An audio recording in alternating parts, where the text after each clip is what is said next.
ఆ వెంకటేశ్వరుడికి తెలియకుండా ఉంటుందంటావా?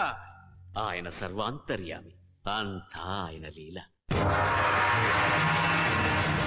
వెంకులోని గుట్టలోని శ్రీ వెంకటేశ్వర స్వామి వారిని రాష్ట్ర పంచాయతీరాజ్ శాఖ మంత్రి సీతక్క దర్శించుకున్నారు. మేడ్చల్, మల్కాజిగిరి జిల్లా నాగారం డివిజన్ పరిధిలోని రాంపల్లి దాయార గ్రామంలోని వెంకులోని గుట్టలో వెలిసిన శ్రీ వెంకటేశ్వర స్వామివారి దేవాలయాన్ని ఆదివారం మంత్రి సీతక్క సందర్శించారు. ఈ సందర్భంగా బాలాలయంలోని మూల విరాట్కు ప్రత్యేక పూజలు నిర్వహించారు. దేవాలయ అర్చకులు మంత్రికి వేద ఆశీర్వచనాలు అందజేసి అనంతరం స్వామివారి జ్ఞాపికను సమర్పించారు. ఈ సందర్భంగా ఆలయ చైర్మన్ కందాడి హనుమంతరెడ్డి దేవాలయ చరిత్ర, క్షేత్ర ప్రాశస్త్యాన్ని మంత్రి గారికి వివరించారు. అనంతరం ఆలయ నిర్మాణ పనులను మంత్రి పరిశీలించారు.